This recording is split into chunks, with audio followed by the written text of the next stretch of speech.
बिस्मिल्लाहिर्रहमानिर्रहीम। अस्सलामुअलैकुम। आज की वीडियो में हम एनालिटिकल रीजनिंग एंड इंटेलिजेंस के मोस्ट इम्पॉर्टेंट एमसीक्यूज़ को देखेंगे। तो सबसे पहले जो है वो हम नंबर पैटर्न को देखेंगे। What will come next, question number 1 है व्हाट विल कम नेक्स्ट। तो हमें यहाँ पे एक सीरीज़ गिवन है और हमने मिसिंग नंबर को फाइंड करना है। अगर हम सीरीज़ को गौर से देखें तो यहाँ पे हमें जो नंबर है वो 3, 7, 15, 31 एंड 63 गिवन है और हमने जो है वो new number missing number find करना है। तो अगर हम यहाँ पर गौर से देखें तो अगर हम 3 को 2 से मल्टीप्लाई करें और उसमें 1 ऐड कर दें तो 7 आता है। 3 2 ज़ा 6 और 1 7, 7 2 ज़ा 14 और उसमें 1 ऐड करें तो 15, 15 2 ज़ा 30 और उसमें 1 ऐड करें तो 31। इसी तरह 31 2 ज़ा 62 और उसमें जब 1 ऐड किया तो 63। और इसी तरह 63 2 ज़ा जो है वो हमारे पास 126 आएगा और उसमें जब हम 1 ऐड करें तो 127। तो इसी पैटर्न को फॉलो करते हुए हमने जो है वो अपना मिसिंग लेटर फाइंड करना है। तो इसके according 127 is the right answer. इसके अलावा इस सीरीज़ को सॉल्व करने का एक और तरीका भी है। अगर आप देखें तो हम 3 में 4 को ऐड करें 7 और 7 में हम 8 को ऐड करें 15, 15 में हम जो है वो 16 को ऐड करें तो 31 और 31 में हम 32 को ऐड करें 63 और जो है वो 63 में हम जो है वो 64 को ऐड करें तो 127। तो ये भी आपने ये वाला तरीका भी बहुत ईजी है। अगर आप इसको इस तरीके से सॉल्व करना चाहें तो तब भी आप कर सकते हैं। नेक्स्ट है कंप्लीट द फॉलोइंग सीरीज़। यहाँ पर भी हमें एक सीरीज़ गिवन है और उसमें है 4, 9, 16, 25, 36 और यहाँ पे एक जो है वो मिसिंग नंबर हमने फाइंड करना है। अगर हम इनको गौर से देखें तो ये सब स्क्वायर हैं। ये 2 का स्क्वायर है 2 2 ज़ा 4, ये 3 का स्क्वायर है 3 3 ज़ा 9, 4 4 ज़ा 16, 5 5 ज़ा 25, 6 6 ज़ा 36 और यहाँ पे अब हमने 7 का स्क्वायर लेना है तो 7 7 ज़ा 49। तो 49 इज़ द राइट ऑप्शन। इसके अलावा जो है वो इसको सॉल्व करने का एक और तरीका भी है। आप देखिए अगर हम 4 में 5 को ऐड करते हैं तो 9, 9 में अगर हम 7 को ऐड करें तो 16, 16 में जो है वो हम 9 को ऐड करें तो 25, 25 में 11 को ऐड करें तो 36 और 36 में अगर हम 13 को ऐड करें तो 49। तो ये सारे के सारे ऑड नंबर जो है वो इन नंबर्स में ऐड होते जा रहे हैं और नेक्स्ट नंबर आता जा रहा है। अगर आप इसको इस तरह से सॉल्व करना चाहें तो भी आप कर सकते हैं। नेक्स्ट है what will come next in the following series. एक चीज़ आपने याद रखनी है, ये क्वेश्चन थोड़े से ट्रिकी हैं। अगर आप इनकी प्रैक्टिस अच्छे से करेंगे तो फिर जो है वो आप इसको बहुत थोड़े टाइम में बहुत इजीली सॉल्व कर सकते हैं। नेक्स्ट है what will come next in the following series. तो यहाँ पे 32, 6, 43, 12, 64 और यहाँ पे हमने जो मिसिंग नंबर है वो फाइंड करना है। तो अब अगर इनको हम गौर से देखें तो इस सीरीज़ को सॉल्व करने का एक हमें जो इजी तरीका नज़र आ रहा है वो ये है कि अगर हम 3 को 2 से मल्टीप्लाई करते हैं तो हमारे पास 6 आता है। इस तरह हम 4 को 3 से मल्टीप्लाई करते हैं तो 4 3 ज़ा 12। तो इस तरह 6 को जब हम 4 से मल्टीप्लाई करेंगे तो 6 4 ज़ा 24। तो 24 इज़ द राइट ऑप्शन। ये जो दोनों नंबर हैं ये एक दूसरे से मल्टीप्लाई होकर हमें ये वाला नंबर प्रोवाइड करें, यानी 3 2 से मल्टीप्लाई हो रहा है, 4 3 से मल्टीप्लाई हो रहा है तो 6 4 से मल्टीप्लाई होकर 24 आ जाएगा। नेक्स्ट है क्वेश्चन नंबर 4। यहाँ पर देखिए हमें 80, 40, 20 और 10 गिवन है और हमने मिसिंग नंबर को फाइंड करना है। तो ये सारे के सारे 2 पे डिवाइड होते जा रहे हैं। तो 80 को 2 पे डिवाइड किया 40, 40 को 2 पे डिवाइड किया 20, 20 को 2 पे डिवाइड किया है 10 और 10 को जब हम 2 पे डिवाइड करेंगे तो ये 5 हो जाएगा। तो option A is the right option. Next है क्वेश्चन नंबर 5। तो यहाँ पर भी हमें एक सीरीज़ गिवन है 2, 3, 5, 7, 11 एंड 13। तो अब आप इनको गौर से देखें तो ये सारे के सारे प्राइम नंबर्स हैं। तो नेक्स्ट 13 के बाद जो नेक्स्ट प्राइम नंबर है वो कौन सा है, तो वो हमारे पास 17 है। 15 प्राइम नंबर इसलिए नहीं है क्योंकि वो अपने अलावा दूसरे नंबर्स पर डिवाइड हो जाता है। तो जो option B is the right option. यहाँ पे मिसिंग लेटर जो है वो 17 है। इस तरह के आपने याद रखने की सीरीज़ में क्वेश्चन आ जाते हैं, या तो हमें प्राइम नंबर की सीरीज़ गिवन होती हैं या फिर हमें जो ऑड नंबर की गिवन होती हैं या इवन नंबर की गिवन होती हैं।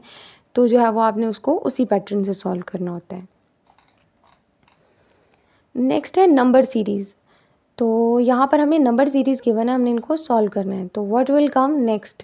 यहाँ पे देखिए 43_1, 53_2, 74_3। तो हम अब जो है वो हमने नेक्स्ट जो सीरीज़ में ऑप्शन आएगा वो राइट ऑप्शन चूज़ करना है। अब अगर हम इनको गौर से देखें तो 4 में से अगर हम 3 को माइनस करते हैं तो हमारे पास 1 आता है। 5 में से जब हम 3 को माइनस करेंगे तो 2 आता है।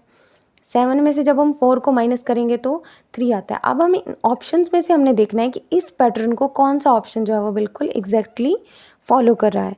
तो अब आप देखिए 9 में से अगर हम 4 को माइनस करें तो 3 नहीं आता, तो ये तो राइट ऑप्शन नहीं हो सकता। लेकिन अगर हम 9 में से 4 को माइनस करें तो हमारे पास 5 आता है, तो option B is the right option. और ये किस तरह से राइट ऑप्शन है, क्योंकि ये इसी पैटर्न को फॉलो कर रहा है। नेक्स्ट है व्हाट विल कम नेक्स्ट। तो यहाँ पर भी हमें कुछ जो है वो पैटर्न गिवन है, इसके अकॉर्डिंग जो है वो हमने ये मिसिंग लेटर को फाइंड करना है। तो ये देखिए 43_5 इक्वल है 17 के, इस तरह 72_6 इक्वल है 20 के, और 84_3 इक्वल वॉट, यानी कि यहाँ पे हमने मिसिंग लेटर को फाइंड करना है। तो अब अगर हम इनको गौर से देखें तो 4 3 12, और उसमें अगर हम 5 को ऐड कर दें तो 17 बनता है। इसी तरह 7 2 14, और उसमें जब हम 6 को ऐड करेंगे तो 20 बन गया है। और यहाँ पर जो है वो 8 4 32, और 32 में जब हम 3 को ऐड करेंगे तो हमारे पास क्या आ जाएगा 35। यानी कि जिस पैटर्न के अकॉर्डिंग ये दो हमारे पास सॉल्व किए गए थे, हमने उसी पैटर्न के अकॉर्डिंग अपने इस क्वेश्चन को, इस MCQ को सॉल्व करना है। तो 35 is the right option. Next एक सीरीज गिवन है 81 27 9 3 एंड 1। तो ये तो देखने में ही पता चल रहा है कि सारे के सारे नंबर जो हैं वो 3 पे डिवाइड हो रहे हैं।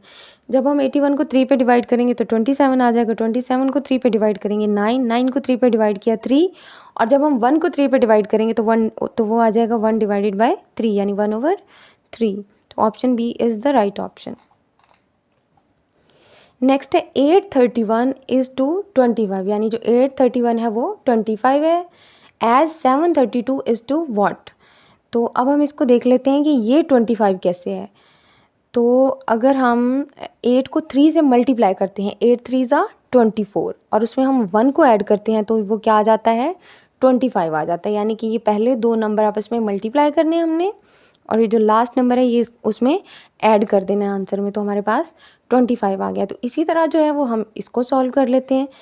7 3 21, और उसमें जब हम 2 ऐड करेंगे तो 23। ये दो नंबर्स आपस में मल्टीप्लाई हो रहे हैं और इस नंबर को हमने उसमें आंसर, इन दोनों के जो प्रोडक्ट होगा उसमें ऐड कर देना है। तो 7 3 21, और उसमें जब 2 ऐड किया तो 23 is the right option. Next है राइट द नेक्स्ट नंबर। इसमें हमने नेक्स्ट नंबर को लिखना है कि नेक्स्ट नंबर कौन सा है। तो यहाँ पर भी हमें एक सीरीज गिवन है 62 31 34 17 एंड 20। तो देखने में थोड़ी सी डिफ़िकल्ट लग रही है कि ये क्या किया हुआ है, ये कौन सा पैटर्न है, लेकिन ये इतनी ज़्यादा मुश्किल नहीं है। आप देखें यहाँ पर इस नंबर को अगर हम 62 को 2 पे डिवाइड करें तो हमारे पास 31 आ जाता है, और 31 में जब हम 3 ऐड करें तो 34 आ जाता है। और इस तरह 34 को जब हम 2 पे डिवाइड करेंगे तो 17 आ जाएगा हमारे पास, और जो 17 है उसमें जब हम 3 ऐड करेंगे तो 21 आ जाएगा, और सॉरी 20 आ जाएगा। और फिर इस 20 को जब हम 2 पे डिवाइड करेंगे तो हमारे पास 10 आ जाएगा। इसमें सिंपल मैं एक दफ़ा फिर से एक्सप्लेन कर देती हूँ कि ये जो फर्स्ट नंबर है ये 2 पे डिवाइड हो रहा है, तो ये आ गया, इसमें हमने 3 ऐड कर देने हैं। तो 3 ऐड करने के बाद ये वाला नंबर आ गया, इसको फिर हमने 2 पे डिवाइड कर देना है। तो जो ये नंबर है इसमें हमने फिर 3 ऐड कर देने हैं, तो ये नंबर आ गया और इसको हमने फिर 2 पे डिवाइड, यानी एक नंबर जो है वो 2 पे डिवाइड हो रहा है और दूसरे नंबर में 3 ऐड हो रहे हैं। फिर ये नंबर 2 पे डिवाइड हो रहा है और इसमें 3 ऐड हो रहे हैं। तो अब यहाँ पे क्योंकि नंबर ऐड हो रहे थे तो ये नंबर आगे डिवाइड होगा, तो इसको 20 को हमने 2 पे डिवाइड किया, 10 आ गया। Option C is the right option. Next है हमारे पास अल्फ़ाबेट पैटर्न्स। तो इंटेलिजेंस में और एनालिटिकल रीजनिंग में जो है वो अल्फ़ाबेट के पैटर्न्स के क्वेश्चंस भी मोस्टली जो है वो पूछे जाते हैं। अगर हम बात करें तो एयरफोर्स, नेवी और आर्मी के जो एग्ज़ाम्स होते हैं उसमें जो पहला टेस्ट होता है वो इंटेलिजेंस का होता है, जिसमें कि वर्बल और नॉन वर्बल इंटेलिजेंस के क्वेश्चंस होते हैं सारे के सारे। तो उनमें जो ये पैटर्न्स हैं ये बहुत ज़्यादा पूछे जाते हैं। तो यहाँ पर देखिए हमारे पास A, D, G और J गिवन है, और हमने यहाँ पर मिसिंग लेटर को फाइंड करना है।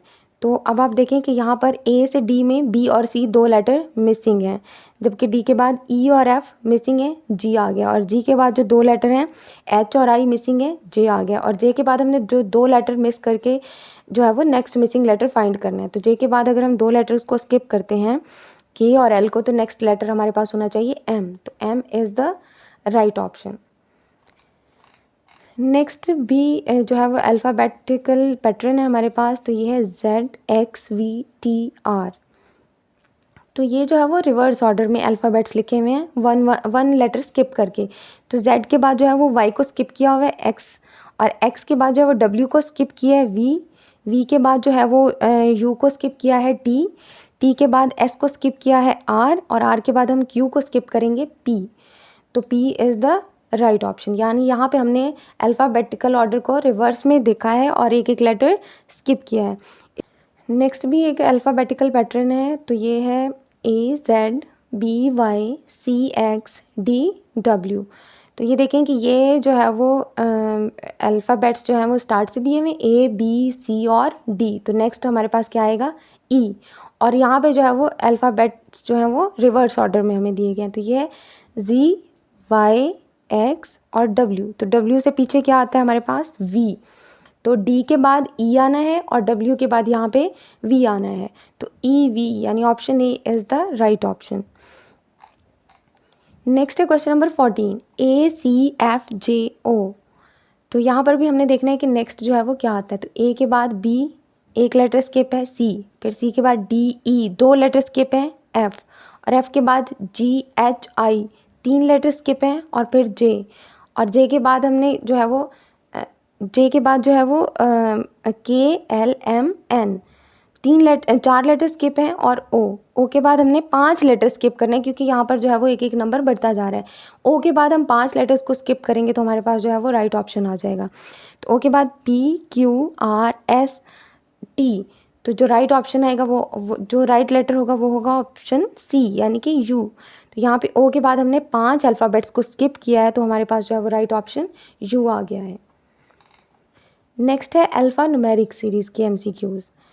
तो यहाँ पे अल्फ़ाबेट्स भी हमें गिवन होंगे और न्यूमेरिक्स यानी कि नंबर्स भी गिवन होंगे, तो ये इन दोनों को कंबाइन करके सीरीज़ बनाई गई हैं।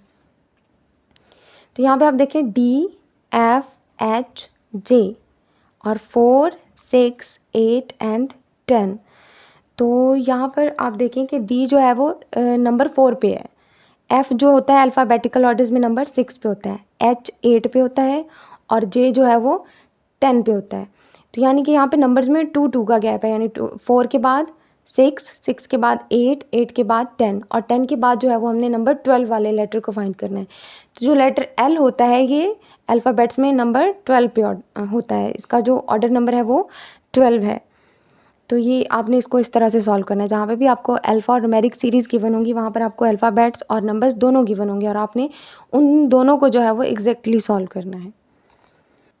नेक्स्ट है question number 16, what letter comes alphabetically in order in the word drawing. तो यहाँ पर देखिए उन्होंने कहा है कि अल्फ़ाबेटिकल ऑर्डर के अकॉर्डिंग कौन सा वर्ड जो है वो अपनी राइट पोजीशन पे है। यहाँ पर अगर क्वेश्चन इस तरह से पूछा गया होता कि what letter comes first in alphabetical order, तो अल्फ़ाबेट्स में हमारे पास सबसे पहले लेटर A आता है, तो फिर हमारे पास ऑप्शन C राइट ऑप्शन होता। लेकिन यहाँ पर उन्होंने पूछा है कि what letter comes alphabetically in order in the word drawing. तो यहाँ पर हमने देखना है कि कौन सा वर्ड जो है वो अल्फ़ाबेटिकल ऑर्डर में बिल्कुल अपनी एग्जैक्ट जगह पे है। तो अल्फ़ाबेट्स में A से स्टार्ट होता है, तो यहाँ पे A होना चाहिए, B, C, D, E, F और G। जो G है ये अल्फ़ाबेटिकल ऑर्डर में बिल्कुल अपनी राइट प्लेस पे यानी 6 नंबर पे है, तो option A is the right option. Next coding and decoding के जो हैं वो MCQs हैं, यानी कि जो हमें वर्ड्स दिए होते हैं और हमने उनको डीकोड करना होता है।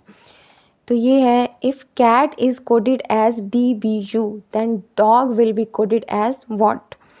तो अब आप देखें यहाँ पे कि C के बाद क्या आता है D, तो यहाँ पे D दिया हुआ है। A के बाद आता है B, तो यहाँ पे लेटर B दिया हुआ है। T के बाद आता है U, तो यहाँ पे लेटर U दिया हुआ है।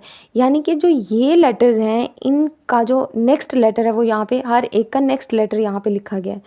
तो इसी तरह अगर हमारे पास जो CAT है वो कोडेड एज DBU है, तो जो DOG होगा उसको हमने कोड करना है।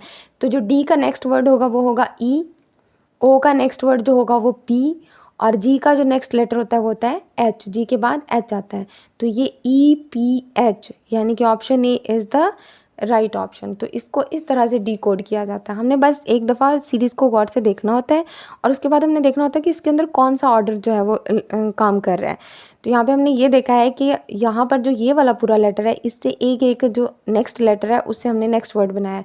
तो एज इट इज़ हमने इस पैटर्न के अकॉर्डिंग इसको भी सॉल्व कर लिया कि हर एक इस लेटर से जो नेक्स्ट लेटर था हमने उनको इनकी जगह पे रिप्लेस कर दिया। तो ये EPH बन गया। नेक्स्ट है क्वेश्चन नंबर 18। तो यहाँ पे हमने वर्ड कोडिंग देखनी है। तो if face is coded as 6134 then ACE will be coded as what. तो यहाँ पर आप देखें कि F को 6 के साथ कोड किया है, A 1, C 3 और E 4 के साथ कोड किया गया है। तो अगर हम यहाँ पे ये ACE है, अगर हम F को हटा दें तो ये वही सेम लेटर है। तो यहाँ से अगर हम 6 को हटा दें तो 134, तो ये एज इट इज़ कोड हो जाएगा। तो 134 है यहाँ पे, ये देखिए option D is the right option. तो इस तरह के भी बहुत सारे MCQs पूछे जाते हैं इंटेलिजेंस के पेपर में। नेक्स्ट है question number 19। If mango is coded as OGNAM then school will be coded as what. तो आप देखें कि यहाँ पर जो लेटर है, जो वर्ड है, उसको रिवर्स ऑर्डर में लिखा गया है, यानी कि मैंगो के जितने भी लेटर्स हैं उनको रिवर्स ऑर्डर में लिख दिया गया। तो इसी तरह हम जो है वो स्कूल, उसको उसके भी जितने भी लेटर्स होंगे उनको हम रिवर्स ऑर्डर में लिख देंगे। तो ये हमारे पास आ जाएगा LOOHCS। तो LOOHCS हमारे पास option A is the right option. Next blood relations के कुछ जो हैं वो MCQs हैं। A is the brother of B, यानी A जो है वो B का भाई है। B is the sister of C, B जो है वो C की बहन है। C is the father of D, तो जो C है वो D का फादर है। How is A related to D, तो A जो है वो D का अंकल होगा, बिकॉज ये तीनों आपस में सिबलिंग्स हैं और ये जो है वो C का ये जो है D जो है ये C का सन है। तो उसके अकॉर्डिंग A जो है वो D का अंकल है। तो option B is the right option. Next है pointing to a women, Ali said she is the daughter of my mother's only son, who is the women. जो अली है वो एक लड़की के ऊपर पॉइंट आउट करके कह रहा है कि ये जो है ये मेरी अम्मी के बेटे की बेटी है। तो हु इज़ द वुमेन, तो वो उसकी बेटी होगी।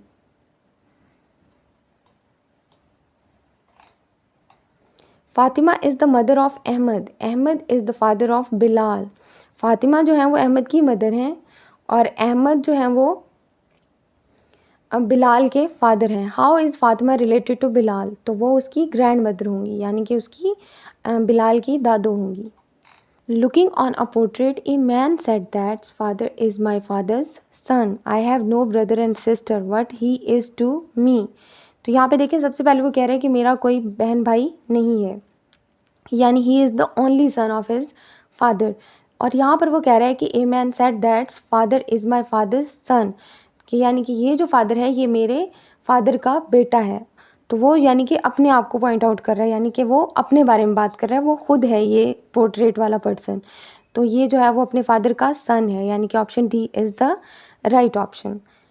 इसमें आपने देखना है कि उसकी कोई बहन भाई नहीं है, पोर्ट्रेट में वो उसकी अपनी पिक्चर है, जिसे वो कह रहा है कि ये जो है, ये जो वालिद है ये अपने वालिद का इकलौता बेटा है।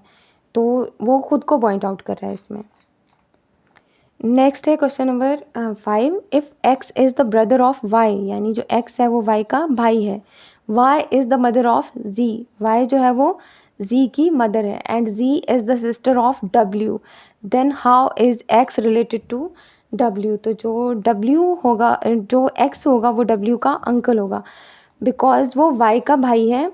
y जो है वो z की और w की मदर है, तो डेफिनेटली जो x होगा वो w का अंकल होगा, यानी कि मामू होगा। नेक्स्ट है क्लासिफिकेशन, यानी ऑड वन आउट के MCQs। ऑड वन आउट का मतलब होता है कि जो बिल्कुल डिफरेंट हो दूसरों से। तो यहाँ पर हमने जो है वो ऑड वन आउट को चूज़ करना है।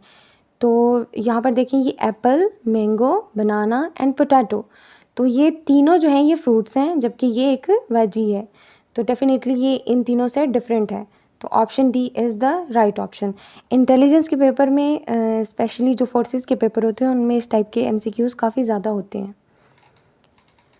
और ये बहुत ईजी होते हैं, इनको सॉल्व करना भी बहुत आसान होता है। Choose the odd one out, तो यहाँ पर भी हमने जो है वो ऑड वन आउट को चूज़ करना है। Square, rectangle, triangle and circle. तो आपने ये चीज़ याद रखनी है कि ये तीनों जो है ये पॉलीगॉन है, जबकि जो सर्कल होता है ये पॉलीगॉन नहीं होता। तो option D is the right option. Next है choose the odd one out.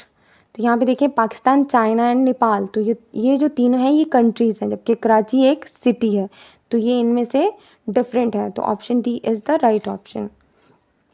Next है choose the odd one out. तो यहाँ पर भी हमने ऑड वन आउट को चूज़ करना है। Rose, lily, lotus and mango. तो ये तीनों के तीनों जो हैं ये फ्लावर्स हैं, और मैंगो जो है वो फ्रूट है। तो ये इन सब से डिफरेंट है, तो option D is the right option. यहाँ पर भी हमने ऑड वन आउट को चूज़ करना है। जनवरी, मार्च, मई एंड ट्यूसडे। तो आप देखें कि ये जो तीनों हैं ये मंथ्स हैं, और जबकि ये एक डे है, यानी एक दिन का नाम है। तो ये इनमें से ऑड वन आउट है। यहाँ पर भी हमने ऑड वन आउट को चूज़ करना है। तो आप देखें कि 4, 8, 7 एंड 12। तो 4, 8 एंड 12 तीनों इवन नंबर हैं, जबकि 7 जो है ये ऑड नंबर है। तो option C is the right option. Next direction sense test के कुछ एमसीक्यूज़ हैं हमारे पास। तो डायरेक्शन के जो है एमसीक्यूज़ ये भी जो है वो इंटेलिजेंस पेपर में अक्सर पूछे जाते हैं। तो ये है अली वॉक्स। सबसे पहले हम जो है ना डायरेक्शंस को यहाँ पे समझ लेते हैं कि कौन सी जो है वो डायरेक्शन किस जगह पे है। तो सबसे पहले ये जो है ये हमारे पास ईस्ट है, ये हमारे पास ईस्ट का पॉइंट है, ये वेस्ट है, ये नॉर्थ है, और ये वाली जो है हमारे पास साउथ है। इसको आपने डायरेक्शन को जो है वो याद रखना है, और जब आप इस टाइप के क्वेश्चंस एमसीक्यूज़ को सॉल्व करने लगें तो आप ये जो ग्राफ है ये बना लिया करें, इससे आपको बहुत ज़्यादा आसानी रहती है। तो ये हमारे पास है east, west, north and south. तो अब हम जो है वो एमसीक्यू को सॉल्व करते हैं। अली वॉक्स 10 किलोमीटर टुवर्ड्स नॉर्थ, यानी कि जो अली था, अली इस पॉइंट पे 0 पॉइंट पे था, और उसने जो है वो 10 किलोमीटर नॉर्थ की तरफ ट्रेवल किया है। Then turns right and walks 5 kilometre. तो वो उसने अपनी राइट साइड पे टर्न लिया है, और 5 किलोमीटर जो है वो उसने वॉक की है। In which direction he is now moving. तो हमने ये बताना है कि जो अली है वो किस डायरेक्शन की तरफ मूव कर रहा है। तो अगर आपको डायरेक्शंस याद हों तो हमने देखा था कि ये हमारे पास ईस्ट की डायरेक्शन थी, ये ईस्ट थी, ये वेस्ट था, ये नॉर्थ और ये साउथ। तो अली जो है वो इस पॉइंट पे है इस वक्त, तो वो ईस्ट की तरफ मूव कर रहा है। तो option C is the right option. अगर आप ये ग्राफ बनाएंगे और इस तरह से इन एमसीक्यूज़ को सॉल्व करेंगे ना तो ये आपके लिए बहुत ज़्यादा आसान रह जाएगा। नेक्स्ट है सारा वॉक्स 8 किलोमीटर टुवर्ड्स ईस्ट। तो जो सारा है वो 8 किलोमीटर ईस्ट की तरफ उसने मूव किया, यानी सारा इस पॉइंट से 8 किलोमीटर जो है वो ईस्ट की तरफ उसने मूव किया। Then turns left and walks 6 kilometre. तो उसके बाद जो है वो उसने लेफ़्ट साइड पे टर्न लिया, यानी कि अपनी लेफ़्ट साइड पे टर्न लिया, और 6 किलोमीटर जो है उसने वॉक किया। इन विच डायरेक्शन इज़ ये नाउ मूविंग। तो आप देखें कि ये ईस्ट से नॉर्थ की तरफ मूव कर रही है। तो option A is the right option, यानी जो सारा है वो नॉर्थ की तरफ मूव कर रही है। नेक्स्ट है a man walks 5 kilometre south, यानी कि ये देखें यहाँ पर हम इस पॉइंट पे हैं और ये 5 किलोमीटर साउथ की तरफ जो है इसने मूव किया। Then turns left and walks 7 kilometre, और इसके बाद जो है इसने लेफ़्ट साइड पे मूव किया है और इसने 7 किलोमीटर जो है वो ट्रैवल किया है। साउथ से 7 किलोमीटर जो है इसने अपने लेफ़्ट की तरफ मूव किया है। Which direction is he moving now. तो हमने ये बताना है कि वो अब किस डायरेक्शन की तरफ मूव कर रहा है। तो आप देखें कि ये साउथ से ईस्ट की तरफ मूव कर रहा है। तो option A is the right option.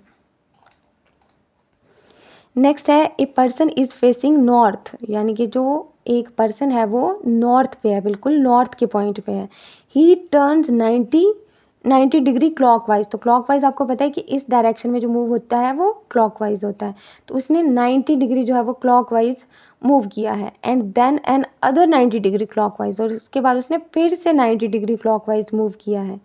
Now he is facing. तो अब वो किस पॉइंट पे खड़ा हुआ है। तो आप देखें कि ये हमारे पास अगर नॉर्थ पोल था तो ये हमारे पास साउथ है। तो इस वक्त वो किस पॉइंट पे खड़ा हुआ है, वो साउथ को फेस कर रहा है। तो option B is the right option. I hope कि आप लोगों को ग्राफ की मदद से ये ज़्यादा आसानी से समझ आ रहे होंगे। नेक्स्ट कुछ क्वेश्चंस हैं एज प्रॉब्लम्स के। तो यहाँ पर है Ali is 5 years older than Ahmad. Ali जो है वो अहमद से 5 साल बड़ा है। If Ahmad is 18 years old what is Ali's age. तो हम 18 में जब 5 को ऐड करेंगे तो हमारे पास जो है वो अली की एज आ जाएगी एग्जैक्ट। तो 18 में हमने 5 ऐड किए तो 23 years, ये हमारे पास अली की एज फाइंड हो गई है। नेक्स्ट है the sum of the ages of a father and his son is 50 years।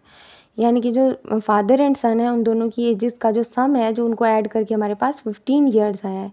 If the father is 20 years older than the son, तो हम 50 में से जो है वो 20 को माइनस कर देते हैं। What is the son's age, तो 50 में से 20 को माइनस किया था तो हमारे पास 30 बच गए थे, और 30 को जब हम हाफ करेंगे तो सन की एज फाइंड हो जाएगी। 30 का हाफ होता है 15 years is the right option. Next है the present age of a mother is 36 years and her daughter is 12 years old. यानी कि जो मदर है उनकी एज 36 है और उनकी जो डॉटर है उनकी एज 12 years है। After 6 years what will be the age difference between them. तो डेफिनेटली जितना एज डिफरेंस उनका अब है उतना ही एज डिफरेंस उनका 6 years के बाद होगा। तो जब हम 36 में से 12 को माइनस करते हैं तो हमारे पास 24 years आता है। तो 6 years के बाद भी उनका एज डिफरेंस उतना ही होगा जितना कि उनका अब है। तो option B is the right option. Next है 5 years ago Ahmad was 15 years old what will be his age after 10 years। तो 5 साल पहले जो है वो अहमद की एज 15 years थी और what will be his age after 10 years। तो 5 साल पहले अगर 15 थी तो इस वक्त वो 20 years का है। तो वो 20 में हम 10 मज़ीद ऐड करेंगे तो हमारे पास उसकी 10 years आफ्टर की एज फाइंड हो जाएगी। तो 20 में जब हमने 10 ऐड किए तो 30 years, तो 10 years के बाद जो है वो अहमद 30 years का होगा। नेक्स्ट है हमारे पास कैलेंडर प्रॉब्लम्स। तो क्वेश्चन नंबर 1 है if the 7th day of a month is Monday then the 26th day will be. तो अगर जो है वो मंथ का 7वां दिन जो है वो मंडे है तो हमने जो है वो 26वां दिन फाइंड करना है। तो इसको सॉल्व करने का इजी तरीका आपने क्या करना है, जो लार्जेस्ट नंबर है उसमें से हमने जो है ये स्मॉल नंबर को माइनस कर देना है। यानी 26 माइनस 7, तो ये 19, यानी कि पीछे हमारे पास 19 डेज़ रह गए हैं। 26 में से हमने 7 डेज़ को माइनस कर दिया, पीछे हमारे पास 19 डेज़ रह गए हैं और हमें पता है कि एक वीक में 7 डेज़ होते हैं। तो 19 को हमने 7 पे डिवाइड कर लेना है और 19 को 7 पे डिवाइड करेंगे तो 2 वीक्स एंड 5 डेज़ हमारे पास आ रहा है। 2 वीक्स तक जो है वो वही डेट रिवर्स होगी, यानी 2 वीक्स के बाद भी डे जो होगा वो मंडे ही होगा और उसके बाद हमने जो है वो उसमें 5 डेज़ ऐड करने हैं तो हमारे पास 26th डे फाइंड हो जाएगा। मज़ीद ऐड करेंगे तो मंडे में जब हम 5 डेज़ को ऐड करते हैं तो जो दिन होता है वो सैटरडे, तो जो आंसर आता है वो सैटरडे है। नेक्स्ट है if the 26th day of a month is Friday then the 7th day will be. तो ये देखें ये बिल्कुल इसी क्वेश्चन का रिवर्स प्रोसेस है। तो इसमें हमने क्या करना है, इसमें हमने जो 26 है उसमें से वही लार्जेस्ट नंबर में से स्मॉलेस्ट नंबर को हमने माइनस किया तो हमारे पास 19 डेज़ बच गए। 19 डेज़ को है जो 19 डेज़ को हम 7 पर डिवाइड करेंगे तो ये हमारे पास आ जाएगा 2 वीक्स एंड 5 डेज़। लेकिन इसमें क्योंकि हमारे पास जो है वो लार्जेस्ट नंबर यानी कि 26th डे जो है वो गिवन है और हमने 7th डे फाइंड करना है, तो इसमें जो 2 वीक्स के बाद तो डेफिनेटली वो दिन फ्राइडे ही होगा और उसके बाद जो 5 डेज़ हैं वो हमने रिवर्स में काउंट करने हैं। यानी जो पीछे वाला क्वेश्चन था उसमें हम लोगों ने उसको फॉरवर्ड जो है वो काउंट किया था, लेकिन इसमें हमने इसको रिवर्स काउंट करना है। तो फ्राइडे से पीछे अगर हम 5 डेज़ को काउंट करें तो वो जो दिन बनता है वो संडे है। नेक्स्ट है if the 12th day of a month is Sunday then the 30th day will be. तो इसको भी हमने उसी तरह से सॉल्व करना है, जो है वो 30 में से हम 12 को माइनस कर देंगे तो हमारे पास 18 डेज़ बचेंगे। 18 को हम 7 पर डिवाइड करेंगे तो ये 2 वीक्स एंड 4 डेज़ बचेगा। तो संडे के आगे जो है वो हमने फॉरवर्ड 4 डेज़ को काउंट कर लेना है, यानी कि ये 2 वीक्स तक वही दिन संडे वापस आएगा और संडे के आगे हमने 4 डेज़ को मज़ीद काउंट करना है। तो संडे के बाद जब हम 4 डेज़ को काउंट करते हैं तो जो हमारे पास दिन आता है वो थर्सडे है। If the first day of a month is Wednesday then the 15th day will be. तो इसमें हम वही करेंगे, लार्जेस्ट नंबर में से स्मॉलेस्ट नंबर को माइनस करेंगे। जब हम 15 में से 1 को माइनस करेंगे तो हमारे पास 14 बच जाता है। तो 14 वही है 2 वीक्स। जब हम 14 को 7 पे डिवाइड करेंगे तो हमारे पास 2 वीक्स आएगा, और 2 वीक्स के बाद जाहिर सी बात है कि 1 वीक पूरा गुजरने के बाद जो 7 डेज़ के बाद वही दिन हमारे पास आता है। तो आफ्टर 2 वीक्स भी जो डे हमारे पास आएगा वो होगा वेडनेसडे। तो option B is the right option. Next है, if the 18th day of a month is Tuesday then the 5th day was. तो इसमें जो है हमने वही प्रोसेस करना है कि हमने जो लार्जेस्ट नंबर है उसमें से स्मॉलेस्ट नंबर को माइनस कर देना है। 18 में से जब हम 5 को माइनस करेंगे तो 13 आ जाएगा, और 13 को हम 7 पर डिवाइड कर देंगे तो ये आएगा 1 वीक एंड 6 डेज़। तो हमने जो है वो ट्यूसडे के जो है वो रिवर्स 6 डेज़ को काउंट करना है। तो अगर ये 7 डेज़ होते तो एज इट इज़ वही डे ट्यूसडे आ जाता, लेकिन क्योंकि हमने ट्यूसडे से रिवर्स 6 डेज़ को काउंट करना है तो वो ट्यूसडे से नेक्स्ट डे वेडनेसडे होगा। ट्यूसडे से पीछे अगर हम 6 डेज़ को काउंट करें तो वो दिन वेडनेसडे बनता है। नेक्स्ट है question number 6, today is Monday, what day will it be 45 days later. तो यहाँ पे देखिए हमें कोई स्मॉलेस्ट नंबर गिवन नहीं है, तो हम क्या करेंगे 45, क्योंकि एक दिन में हम एक वीक में हमें पता है 7 डेज़ होते हैं, तो हम 45 को 7 पर डिवाइड करेंगे। तो ये 45 को 7 पर डिवाइड करने के बाद आ जाएगा 6 वीक्स एंड 3 डेज़। तो 6 वीक्स में जो है वो वही दिन जो है वो रिवाइज़ होगा, यानी कि 6 वीक के बाद जो दिन होगा वो मंडे ही होगा, और उसके बाद जो है वो हमने नेक्स्ट 3 डेज़ उसमें जो है वो काउंट कर लेने हैं। तो मंडे में जब हम 3 डेज़ मज़ीद ऐड करते हैं तो वो दिन थर्सडे बनता है। Option B is the right option. Next है, यस्टरडे वॉज फ्राइडे, यानी कल फ्राइडे था। What day will be the day after tomorrow, यानी कि कल जो था फ्राइडे था, आज सैटरडे है, और what will be the day after tomorrow, तो आज सैटरडे है, कल संडे होगा, और संडे के बाद कौन सा दिन आएगा तो वो मंडे होगा। इफ़ टुमारो इज़ संडे, यानी कि अगर कल संडे होगा, व्हाट डे वाज यस्टरडे, तो अगर कल संडे होगा तो डेफिनेटली आज सैटरडे है, तो कल जो दिन गुजरा है वो फ्राइडे ही होगा। तो option B is the right option.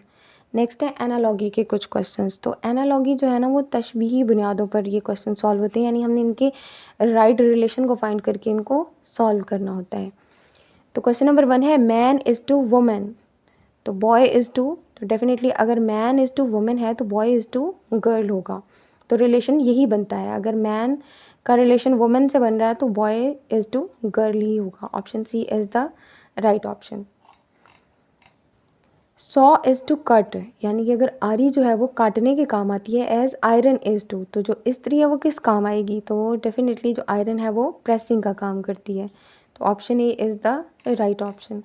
Next है, doctor is to hospital then teacher, अगर डॉक्टर जो है वो हॉस्पिटल में होता है तो डेफिनेटली टीचर जो है वो स्कूल में होते हैं। तो option B is the right option. Next है, बर्ड इज़ टू नेस्ट, यानी बर्ड जो है वो नेस्ट में होता है, तो लाइन जो है वो डेफिनेटली केव में होते हैं। नेक्स्ट है question number 5, puppy is to dog then kitten is to what, तो डेफिनेटली अगर पप्पी इज़ टू डॉग है तो किटन इज़ टू कैट होगी। तो option C is the right option. यहाँ पर कुछ क्वेश्चंस जो हैं वो कुछ एमसीक्यूज़ आप लोगों की प्रैक्टिस के लिए मैंने कंपाइल किए हैं।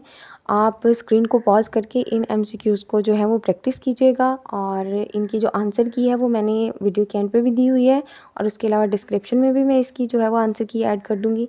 तो ये एमसीक्यूज़ आप लोगों ने खुद सॉल्व करने हैं, और फिर आप लोगों ने जो है वो अपनी स्कोरिंग कॉमेंट सेक्शन में मुझे ज़रूर बतानी है। तो ये है क्वेश्चन नंबर 1 से लेके क्वेश्चन नंबर 4 तक। देन ये है क्वेश्चन नंबर 5 से क्वेश्चन नंबर 8 तक, एंड ये है क्वेश्चन नंबर 9 से क्वेश्चन नंबर 13 तक। देन ये है क्वेश्चन नंबर 14 से 18 तक। ये है 19 और 20। नेक्स्ट क्वेश्चन नंबर 21 से 25 तक ये हैं। ये है क्वेश्चन नंबर 26 से 31 तक, और ये है क्वेश्चन नंबर 32। इस एमसीक्यू को सॉल्व करने की मैं हिंट बता देती हूँ आपको कि इन सब नंबर्स को जब हम ऐड करेंगे तो हमारे पास 24 आएगा।